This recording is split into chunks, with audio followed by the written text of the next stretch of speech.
Welcome everyone. Thanks a lot for staying with us. You're watching Plain Speak with me, Shivani Gupta. With less than a month to go for the big Karnataka elections, the BJP has played a gamble. After back-to-back meetings in the national capital, the party has finally released its much-awaited first list of candidates, 189 in number. The BJP has bet on some new faces as it faces a tough battle owing to anti-incumbency in the state. But a political bloodbath followed as several old war horses were told to step aside. After being denied tickets, several such senior leaders like former Deputy Chief Minister Jagdish Shettar and Lakshman Sawadi are up in arms, threatening the party to fight alone. We've seen the kind of damage a lot of people who fight as independents can do to their respective former parties. According to sources, BJP's mascot for Karnataka elections, BY Eshwarappa, is also reportedly not very happy with this ticket distribution. Even as a slew of meetings were taking place in Delhi, the former Chief Minister left for Bengaluru. Sources say many of his supporters haven't made the cut. The chaos and discord in the state unit of Karnataka is clearly visible. Will the infighting and revolt cost the BJP dearly in an already difficult battle, or will the gamble pay off? We'll take those questions to our guests in just a bit. First up, with focus on next generation leaders, BJP has hailed its first candidate list as a game changer. The list has 52 new entrants as many old faces have been dropped. According to sources, Prime Minister Narendra Modi wanted new faces to be given a chance in the upcoming elections. As many as 32 OBC candidates have been given a ticket to fight elections. 36 candidates are also from the SC category, while 16 are from the ST category in the first list. BJP has also given tickets to just 8 women, which is less than 5% of the tickets announced so far. 9 candidates, though, are doctors, 5 are lawyers, 2 are retired bureaucrats. 51 tickets have been allocated to people who belong from the Lingayat community. Remember, the Saffron Party had allotted 55 tickets to Lingayats in the last elections. 40 of them won. On the other hand, for the Congress, only 17 of their 43 Lingayat candidates that had managed to bag their seats. So clearly this equation is in favor of the BJP. Meanwhile, there are also 41 candidates belonging to the Vokalika community. Vokalikas are the second biggest bloc of a community in Karnataka after Lingayat, and BJP's tried to woo both of them just ahead of elections, increasing their respective reservation quota by 2% each. Meanwhile, the opposition is also attacking the BJP for not giving a single ticket out of the 189 to anyone from the Muslim community. Karnataka Assembly elections already expected to be a tough one for the BJP, but let's take a quick look at some of the thrilling contests that are lined up after the BJP has announced its first candidates list. So Kanakpura, the high-profile constituency, is considered to be the stronghold of Karnataka Congress chief DK Shivkumar. The Congress heavyweight has represented this seat since 2008, winning it 3 times in a row. He will be facing State Minister and BJP leader R. Ashoka. The BJP MLA and Revenue Minister, though, will also contest from his home seat of Padmanabhanagar. Former Chief Minister Siddaramaiah is the Congress's face from Varun constituency. The BJP has fielded former Minister V. Somanna against him. Somanna will also contest from a second seat, Chamrajnagar, which is also a new seat for him because he has traditionally contested from Govindarajnagar constituency in Bengaluru. So both his new seats, both are new seats and both are considered to be Congress strongholds, mind you. Former Karnataka Chief Minister H.D. Kumaraswamy is in poll fray from Channapatna seat. He has won this seat in 2018 as well. The BJP has fielded C.P. Yogeshwara against the former Chief Minister. Of course, there will be more high-pitched battles decided as more of the candidates come out from both sides. Now, Karnataka is already considered to be a tough battle for the BJP, and now the seat distribution has created a fresh headache for them. After missing out on a ticket, former Karnataka Chief Minister Jagdish Shettar, for example, has expressed his disappointment and he has said he will contest at any cost. There are indications he will be placated as his seat hasn't been announced yet. BJP MLC R. Shankar has threatened to quit the party and vowed to fight as an independent already. Former Deputy Chief Minister of Karnataka Lakshman Sawadi too has announced to quit BJP's primary membership. Denied ticket from Bengaluru's Jayanagar constituency, over 1,200 supporters of BJP's N.R. Ramesh have quit the party. They are asserting that he will stand as an independent. Minister for Fisheries S. Angara, who was a 6-time MLA from Sulia Reserve constituency, has announced his political retirement though, but he's also saying he's not going to campaign for the BJP. Given that scenario, the big debate that's coming up, will this ticket list cost the BJP in what is already a cutthroat competition in Karnataka? That's coming up with our guest in just a bit.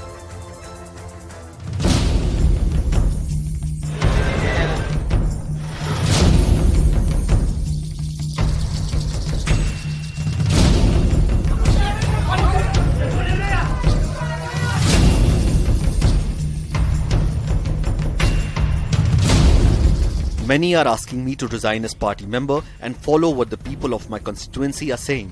Their first demand is to resign from party membership and also as Vidhan Parishad member. The party has been vertically divided. It is the end of the beginning of the end, and it is going to collapse. 99% Jagdish Shettar ji will be given ticket. He is in Delhi only. Most probably that name will be cleared in Hubli city.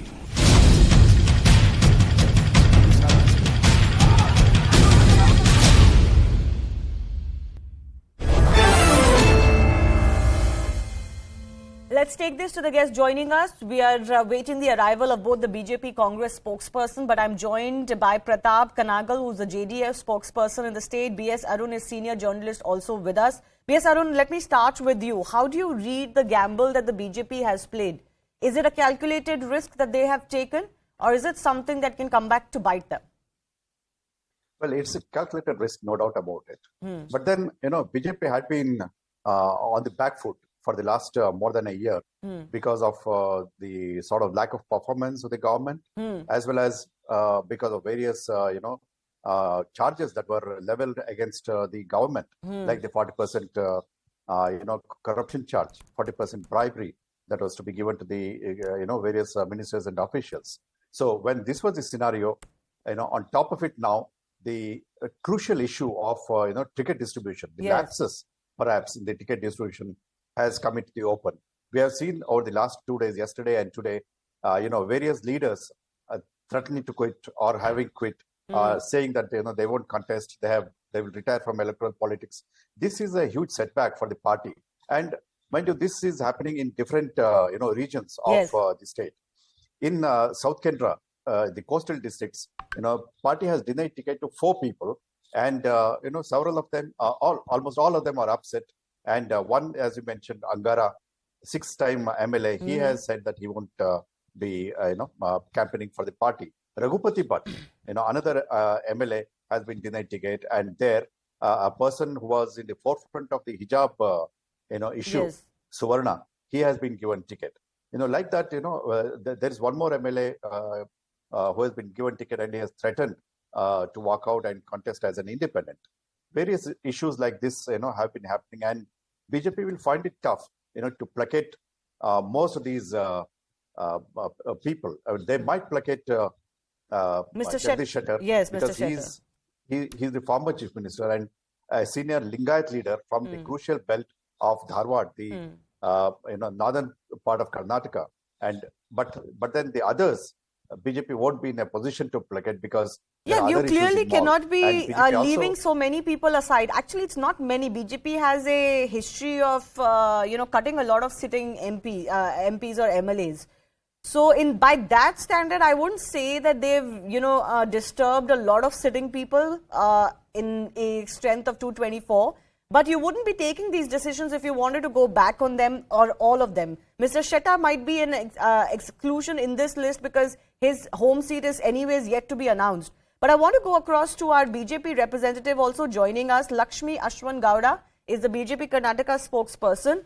It looks like, Lakshmi ji, that you have more headaches than solutions or anything to look forward to after your first candidate list. You've got senior leaders upset. You've got heavyweights upset. Many of them are threatening to quit the party. Some are quitting. Some supporters are quitting. Workers are quitting. At another place, it's the least of your headache if somebody doesn't campaign for you. But you've got people who are threatening to contest as independents.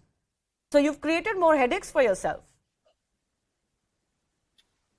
Bharatiya Janata Party commitment for its Bharatiya Janata Party is not only committed to its internal democracy, but also for the democracy as a whole of the whole country.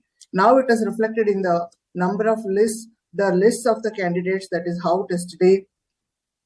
Ever since it is out, it has created havoc in the minds of opposition parties. Those who lost confidence in and they're thinking that their prospects are bleak in the upcoming elections. Since we have not compromised in any ways in selection of the candidates, because 21st century India, young India, modern India, to represent the young India, we have selected more than 50 plus young candidates and 60 plus candidates from those who are sitting MLAs, those who are denied the ticket. We have internal democratic process, and we have consulted more than 25,000 grassroots workers right from the booth level up to a Shakti Kendra, Mahashakti Kendra. Okay. And we have followed much deliberative process in selecting the candidates. Okay, fair enough. Of course, you've done your due diligence. But my question to you is, several of your senior leaders are threatening to either quit the party or fight as independents. Is that not a threat? All of them. Not all of them. It wouldn't affect any way the prospect of the party. We have taken much deliberative steps, much calibrated steps in selecting the candidates. It wouldn't affect the prospect of the party. We are sure of winning the party. We are sure of bringing back the party to the power with a huge mandate required to form the government.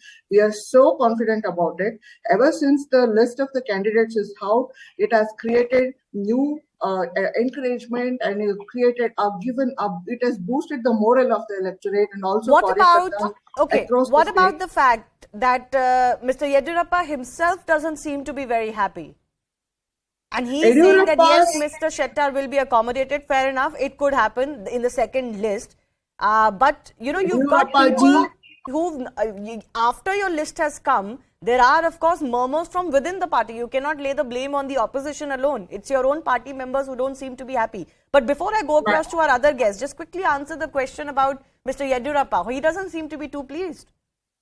Madam, it is so clear that Yediyurappa ji has quit the electoral politics, but still is continued to be in the politics, strengthening the party, bettering the party. He has given due representation. His list of candidates have also been given the representation. Mostly 22 candidates have been given the representation this time. Those 22 candidates' name have been suggested by Yediyurappa ji. We have considered him, and he is participating in the entire electoral process in a way completely involved in the electoral process. He is not seem to be unhappy. He is in fact happy and very much impressed with the selection of the candidates. Okay. I think we don't have any issues with Yediyurappa ji. All right, Pratap Kanagal, how do you see what the BJP is saying? They're saying that ultimately they've done what they need to do, and they are a cutthroat party when it comes to fighting elections. Right? They're known to cut tickets of sitting MLAs, even MPs. They know how to play this game, especially when they're facing incumbency in a state. More than usual, more times than usual, they tend to do well. They're retaining states. And I'm talking about the last few years, the last decade or so. So how do you look at the first list that the BJP has announced? Ma'am, this is for Mr. Kanagal, please. Yes. Yeah, basically, like we are analyzing the entire list, and and we are observing all the developments, what's happening after the announcement of the seats. See, what we observed is what we observed and noticed is, like, BJP is trying to save themselves from these allegations, and there was a lot of allegations of corruption. There was a lot of allegations of inefficiency, and a lot of opposition from within the party. For many MLAs and leaders across the region. So they are trying to now they are trying to balance, and they are trying to pacify these their own party supporters and the voters, saying that we are bringing some change. They're trying to manipulate things, that they are trying to manipulate things and make people to forget whatever they did in last 3.5 years. Be it communal tensions or corruptions and the corruption allegation from their own party MLAs, their own party workers. Okay, it's an interesting thing. You put it as manipulation. I'm not sure how, in the sense that it could also be taken as them listening to the concerns that have been raised and taking corrective steps.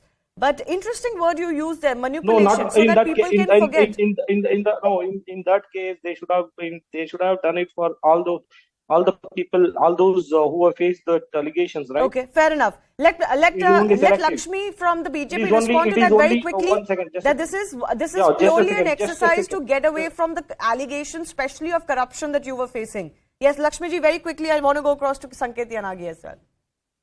First of all, our government is not facing any anti-incumbency wave at all. We That's have, not in fact, true. no Come on. incumbency wave.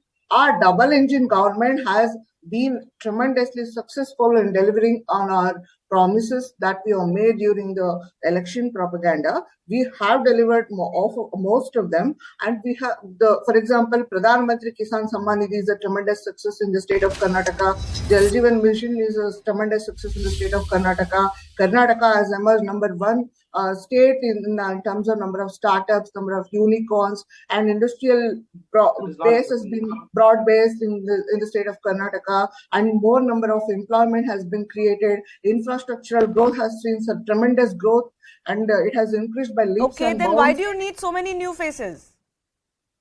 To represent young India, we have given new faces just to give the due representation, to represent the new India according to the requirement, because India, a major chunk of its population is youth. In Karnataka, 69% of the population is youth. To give them due representation, we have given representation to the new faces. They are from all walks of life, like doctors, engineers, and civil servants, former bureaucrats, and those who have served our country in the social and political sectors. Okay.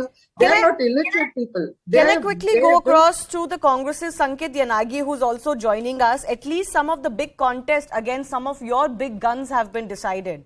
The ones against Mr. Siddaramaiah and the one against Mr. DK Shivkumar. But, interestingly, the candidates from the BJP who are taking on your big guns have also been given a second seat. How do you read that, Mr. Yanagi? Yeah, they do not have the candidates. In fact, so they are placing the same candidates in two places. Let us understand that basic thing.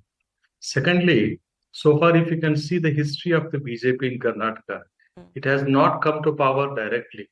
All these days, it has come to power only through the back doors or Operation Lotus. So the BJP has never worked in the state of Karnataka or the Modi factor or Shah factor. Modi factor, Shah factor or JP Nadda factor will never work in South India and also more particularly in the state of Karnataka. No, let's not go to that. Let's discuss the seat distribution first. I'll come to all of those issues later. But the seat has come out, the seat list has come out. How do you read the fact about the contest with the one with DK Shivkumar, the one with Siddaramaiah, and the fact that they also have a fallback seat?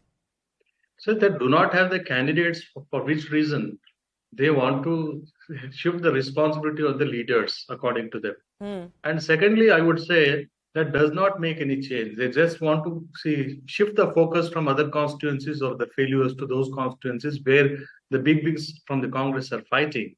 But nothing to worry, and we are least bothered about it. We don't want to take much time on that discussion as such. But I would only say, do you feel, Mr. Yanagi, that some of this infighting or rebellion or revolt, which is now surfacing after their first list, is going to be to your benefit in the state? We knew that since the beginning. There are multiple camps in BJP, and it is only erupting because of the election, and that is the reason BJP. I have been saying that it is on ventilators since Mr. Bommai assumed the office of the chief minister. Since it was on a ventilator, oxygen has been removed now, so it is on the deathbed now. And nothing more to survive. And no one can see Ms. that Lakshmi, it could survive. You want to respond to that? You are saying there is no anti-incumbency. He's saying your government is actually dead. No, our government is so much vibrant. Our government is so welfareistic, and we have done our developmental politics in the state of Karnataka. Though we have been inflicted with corona wave and we could get only 1 year to actually serve the state of Karnataka, we have done wonderful things in the state of Karnataka. We are reflecting this. Our budget has reflected this because our internal debt has been decreased, and under the era of BJP, we have seen tremendous growth in the agricultural sector, in the industrial sector, and employment growth has been increased, and inflation rate is at ease. because of our rational economical policy and pro-youth, pro-women empowerment programs. We have successfully implemented so many programs. Our double-engine government has been tremendously successful in doing that. Yes, Mr. Yanagi wants to come in very quickly, please, before I go back across to B.S. Arun. And we have also maintained internal security of the state. BJP is in a self-destruction mode. Nobody needs to be destructing them at this moment. They have their own lifetime, and the expiry date has come for the BJP in the South India, and it would be soon in the month of May. That's it. Okay, B.S. Arun, I want to come back to you and just look at the distribution that the BJP has done. Let's look at it from the point of view of voting blocks. After the reservation card played for both the Vokaligas and the Lingayats, do you feel that the representation for both communities has been adequately taken care of by the BJP? And that's really going to be their trump card? In the last elections, their strike rate was pretty good for Lingayat seats. They try to manage something. For Mr. B.S. Mr. Yanagi, I'll give you an opportunity to respond to that, but let Mr. B.S. Arun come in here. Yeah. Yeah, I think so. BJP has given adequate representation. It's still, some more seats have to come. Only 189 were announced, and 224 seats, are the total. So still some more we can expect, because there are many unannounced seats from the northern Karnataka belt also, where the Lingayat population is there more in number. That said, and in addition to that, the tickets given to the Vokaligas has also been quite good, and I'm sure the party will tell these electorate that they have taken care of, and the demands have been met as far as the ticket distribution is concerned. And what remains to be seen is an important region of old Mysore area, the districts of Mysore, districts of Mandya, Ramnagara, Hassan, Kolar, where the party performed miserably in almost every election since 1991. And that is the crucial belt, as we all know, where the party has to perform. And this time what has happened is, party has denied tickets to a few people from this region also, and selected new ones. And as we all know that, the campaigning has been quite brisk with Prime Minister, with the Home Minister campaigning there. And it's a stronghold of the JDS as well as, Congress. And the coming back to power of BJP depends largely on their performance in this belt. Okay. I want to go across to Sanket Yanagi very quickly. He can respond to the issue of the Lingayats and the Vokaligas, and then look at the larger picture. Yes, Mr. Yanagi, you wanted to come in then. See, firstly, today, Lakshman Saudi, the former Deputy Chief Minister of Karnataka in the BJP rule, has exposed what the BJP is. There is no morality left in the party, that is what he says. And then they talk about Tattva, Siddhanta and all, that all are bullshit in the party. And you're wooing him. You're wooing Lakshman Savari, isn't it? Your Congress leaders are meeting him. Do you want him to come to your fold? No, we are not chasing him. He has come out because of suffocation which he is facing, that there is no morality left in the party. And we never wanted him to resign. He himself has resigned from the party. He is suffocated because of the atmosphere where there is no morality left in the party. Party is now the power hunger, and the people are very greedy for the power, and they don't want to leave the party for so many reasons. And he has taken courage to come out and say that that is not the place for the people who have morality to continue in the party, and he has left it. He is openly saying, and now whatever said and done, one thing cannot be disputed. The facts are on record. What the state has seen since the last 4 years has the tragic moment, I would say, rather, that there is some rule in the state of Karnataka. There is nothing as such. Be it a case of a corruption, be it a case of a COVID management, be it a case of an oxygen supply, or be it a case of infrastructure development and the failure in that, be it a case of several issues of mismanagement. Okay, no, so fair enough. I want to go across to the BJP representative very quickly on that larger question only. Already you're facing very many hurdles, right? There's been, at least perception-wise, poor performance. For example, Bengaluru is a prime example. And, for a state of Karnataka, for, the government of Karnataka, it matters what people in Bengaluru think, feel. and that has certainly not gone your way as far as the build-up to this election is concerned. Now you've got your own leaders, talking back or talking badly about your government or your party. Don't you think that this is all creating a wave of negativity for you, for the BJP before the elections? Definitely not, ma'am.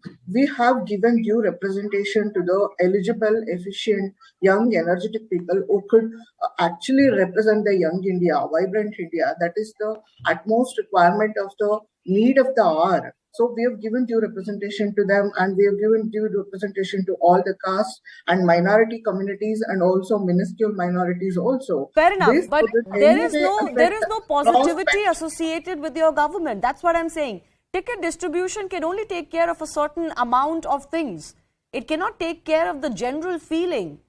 And This is can you the name anything misconception. positive that people are talking about the government for? This is the misconception, and our party management and party work has been misconstrued in that way, in such a manner by the opposition parties who don't have any substance to fight the upcoming elections.